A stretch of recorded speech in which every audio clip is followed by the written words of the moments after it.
Hello, everyone, and welcome to SewSpark Studio. I'm Paula, and I apologize for the voice today. I don't have a cold, but I had some surgery and still recovering, but I can talk, which is better than a few weeks ago. So welcome. Sometimes in sewing, we get so used to doing things that we forget that we do them, or we think that they're so easy that we don't need to talk to others about them when we're teaching them how to do different techniques.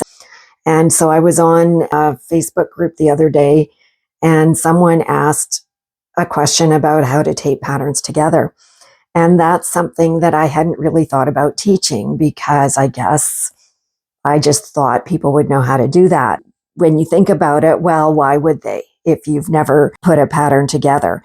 And, historically, most of our patterns all came on huge sheets of tissue paper, and you didn't really have to do a whole lot of putting pieces together. But now we're kind of moving away from that model, and with downloadable patterns, there are a lot of pieces that need to be taped together. If you have access to a printer that can use larger sheets of paper, and if that format is available, you can do a little less taping. But when I'm working here at home, what I have is my home printer that does what I call letter size paper in the country that I live in. And so this is 8.5 by 11 inches. And I'm sorry, I forgot the centimeters. I'm going to show you 3 patterns today that I'm going to tape. This one is from a group of patterns that I have developed, and all of these are available on my website. This is the bird quilt, but you would find it under learning how to do applique, and this would be the layered shapes video for this one. And there's a link there to download the patterns for that. There's a sewing machine and 4 different bird patterns. And then this one is for a flower. This one would be under crafts, because when I put it together, I designed it to make some pillows with it. So it comes with some instructions for sewing together different sizes of pillows. And then this last one, I actually signed up for a free class this weekend, and it's to make this dress here. And it's not that I don't know how to sew things like this, but there's always something new to learn. And so I signed up for the class, and what I have here are 50 sheets of paper that need to be taped together. So it's a great example of taping together, keeping in mind that every pattern company that prints patterns may have slightly different conventions for how they design their patterns and how they want you to match them up. But there are some techniques that you can use that would apply to any of them.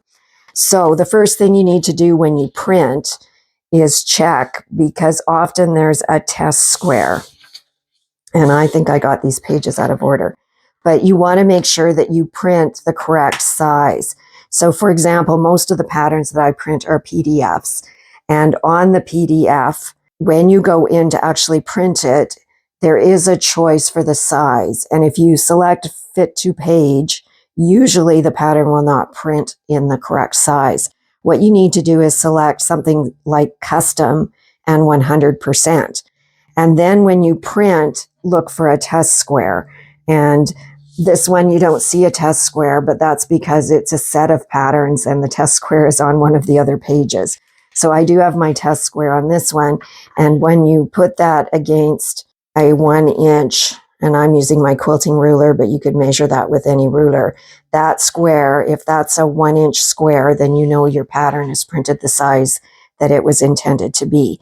And almost all the PDFs that I print, I would say, have a test square on them, and I put one on all the patterns that I make. Now, I don't have a sophisticated pattern drafting program or anything like that, so my patterns I would call a little bit rustic, and they are only available in the letter size because that's what I have to work with at home, and I can't print test samples if I use a larger size paper, at least not at home. And so I haven't chosen to do bigger sizes. So how do we take these together? So I'm going to start with the simplest one, which is this one. And everything's on one page. And I don't have instructions if you print this out because it's fairly simple. So what we have is the hat. And you should always tape patterns together before you cut them out. But I use these diamonds as matching points. And what I do is cut on the line on one of the pieces. I like some overlap. I have seen people cut on both of them, but I like to have overlap when I'm doing mine. Then I would just butt this up.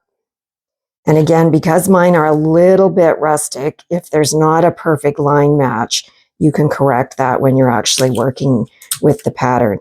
And this one is for an applique template, which you would use to put a design onto a quilt or a pillow or something like that.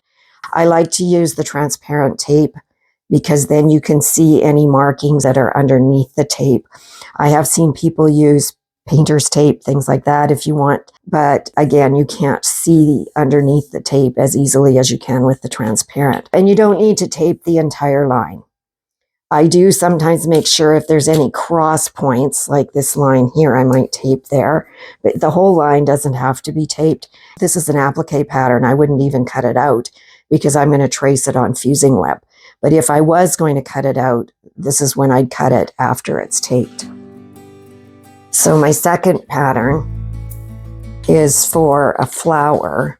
And so this one has more pages, so I have numbered them. And when there's smaller pieces, I like to try and make good use of my paper. So an A, 1, 2, and 3 would line up, and then the B, 1, 2, and 3 would go underneath that. So these are the pieces, and then I'd start with the A piece, and I don't cut anything on that. And then I would cut this side.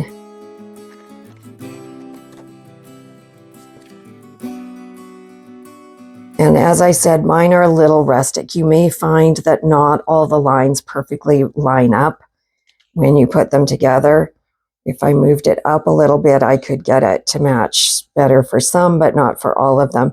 But this is something that you could adapt as you were tracing it. Because again, this is an applique pattern to put a design on a quilt. So about 3 pieces of tape is enough for this one because I'm not cutting out the center. And then I'd carry on, so I'd cut this side here.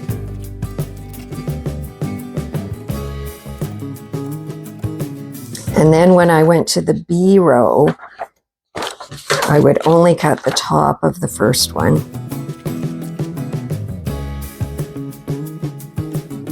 And it would line up if I was over here. This is where I thought I tested these, and this one's not perfect. I would line it up, in this case, with this center line here and have it off a little bit over on the side. And again, just correct that with a pencil afterwards. I might have to go back and correct that and repost this in my download file so that it will be a little more accurate. So then on this piece, I'm going to cut here and here.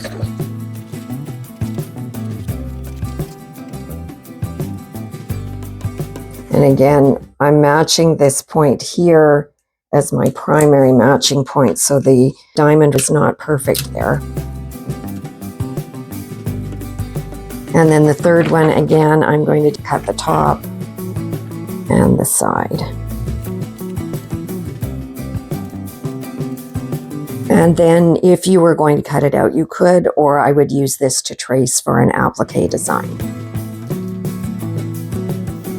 Often the larger patterns will have an overview of what it should look like when everything is taped together. I have had students that I've seen cut out patterns before they tape them together, and you shouldn't do that. I remember one student more recently who had done that, and she's taping together something, it wasn't this pattern, but something similar, and I'm going, where's this piece here? Well, she had cut this out and thrown out that piece. So then we had to go back and print another page. So, you can do that, but it's time. It takes another sheet of paper, not your ideal scenario. So this does give the outline. Now this one's interesting to me because it has the A row at the bottom and then works its way up. But however you do it, it all works. And this is a very large one. My table actually isn't big enough, so I'm going to be shifting it around as I work so that I can work with it and have it fit. And these ones are all identified on the side here. And there was a test square. This one's in centimeters, 10 centimeters by 10 centimeters. I don't have centimeters on my quilting ruler here, but I did already test out this, and I know that it's accurate. But I'm also using a longer ruler. I like to use my quilting rulers, but if you don't have one of those, you could use a meter stick or a yardstick as well, because one of the things you want when you do these larger patterns is to make sure that your lines are straight. And that is especially important when you are doing clothing, when you want those grain lines to be accurate when you lay it out on the fabric. So I'm very careful about that. And your pattern should be perfectly flat when you're done. Sometimes my students, I don't know how they do it, but sometimes they end up kind of warped. And partly it's because of the taping. I find people put too much tape on these, and they don't need piles of tape. 2 or 3 little pieces often will do it. So again, I'm going to leave my first piece exactly as it is, and I'm going to cut the side that butts up against this one. And this pattern doesn't use notches, but the square, the outlines are the lines that you use to put the pattern together. Again, you have to see what your pattern uses for whatever pattern it is you're using. This one is from a website, Taylor's Academy, that I ran into. And as I said, I'm doing a class actually this weekend. It's a free class, and the pattern was free. You could go to Taylor's Academy. This is the Sienna dress is what the name of the pattern is, if it looks like something you're interested in. And I haven't done anything from their site before, but I assume you can buy patterns from them.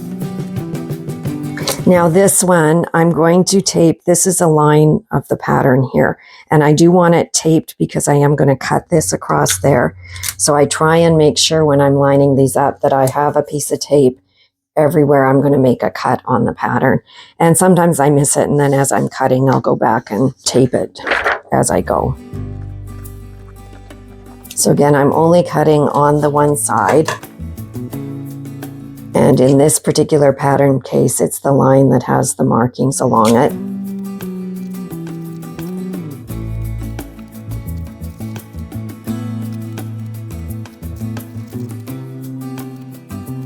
So this is the A row, and there's 7 sheets of paper going across that whole row. So now I'm going to be adding the B row.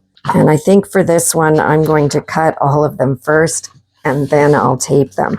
So for this piece, I only need to cut across the bottom. So this is the first sheet in the row, B1. And I am going to tape this one, and then I'll cut the rest of them. Now on this, I could use my ruler and line it up with one of these lines. I'm pretty sure for the B row, I won't be checking very many of them because it's pretty easy in the first couple rows to keep it straight. It's as you go that it gets a little trickier. So now on all the other pieces on this row, I need to cut 2 sides. So I'm going to cut this side and this side.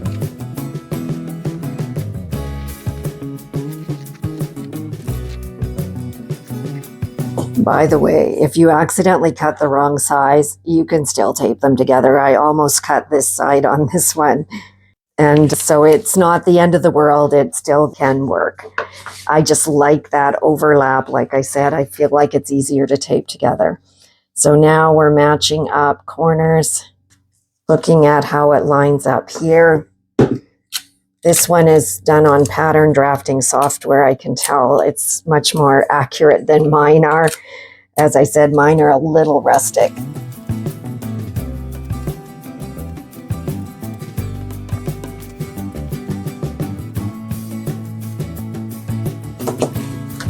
Just double checking to make sure it's all lining up. 2 rows down. And this goes from A to G, so a few left yet. So again, I'm going to cut and tape the first one and then carry on similar to row B. And periodically I will check with my ruler to make sure that the lines that are supposed to be straight are actually straight.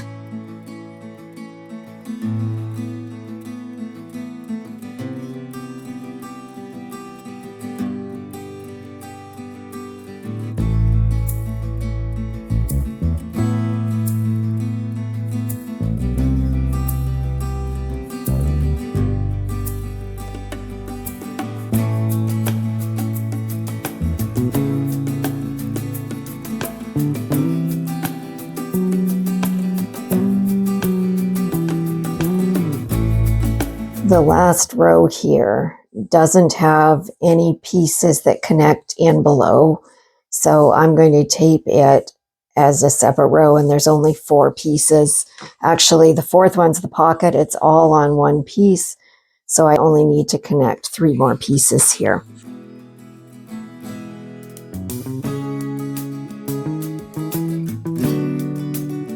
So there's those pieces. And then I have a very large taped together piece with the rest of the pieces. So then I will cut these out. The only thing I have to be careful about with the way this particular pattern was done is that there is a printed box on each of these, and I have to make sure that I'm cutting the lines of the garment and not on the lines of the boxes there. So if you thought that was going to be a bit challenging, you could always take a highlighter and just outline the line that you're going to cut on. And this pattern comes with a whole variety of sizes, but you choose the one you're going to print. So I don't have a whole bunch of lines to look at. I only have the lines for the size that I wanted. Thanks for joining me today here at SewSpark Studio. I hope this video has been helpful for you and that you will find that you are more efficient and more accurate when you're taping patterns together in the future. Happy sewing ahead. Have a great day.